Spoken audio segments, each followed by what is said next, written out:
የሀገሬ ልጆች እናንተም ይሄ ኮመን ስትራግል አላችሁ።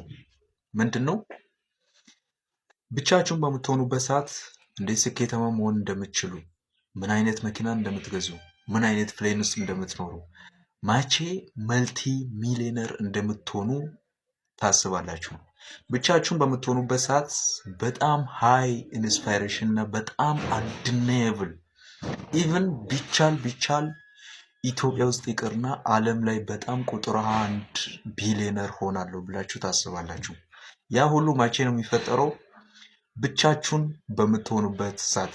ግን ከጓደኞቻችሁ ጋር ምናምን ስትቀላቀሉ ምን ይፈጠራል?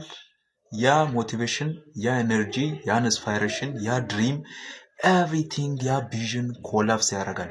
ምንድነው የምታስበው? ከጓደኛ ጋር ስትሆን በቃ ከእነሱ ጋር ፉል መጫወት፣ ጁታኒ መጫወት እና የሆነ ፕሌስ ላይ በመሄድ በጣም ፈን የሆነ ኢንጆይ ያረክ ጊዜን ማሳለፍ።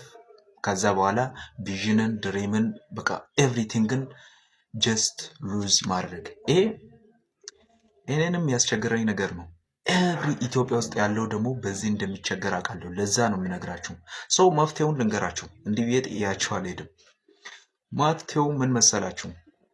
ብቻን ስትሆን ኢንስፓይሬሽኑ እና ኢነርጂው ካለክ፣ ከጓደኛ ጋር ስትሆን ኢነርጂው እና ኢንስፓይሬሽኑ ኮላፕስ የሚያደርግ ከሆነ ጓደኛህን አስወግድ። ሲምፕል ልንገር።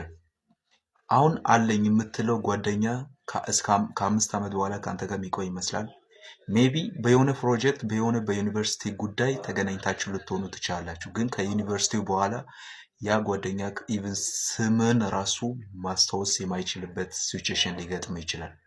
ደን ስለዚህ ኤቭሪዋን ኢትዮጵያ ውስጥ ያለውን ወጣት መመክረው ነገር ቢኖር ብቻህን ገንባ፣ ብቻህን ተንቀሳቀስ።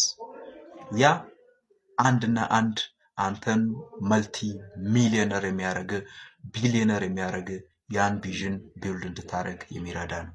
ሶ ይህም ቪዲዮ ኮፒ ሊንክ ማድረጋችሁን እንዳትረሱ 10 ጊዜ እና ሼር አድርግለት ለዛ ጓደኛክ እና ኮመንት ላይ ሀሳብ አስተያየታችሁን ጻፉልኝ።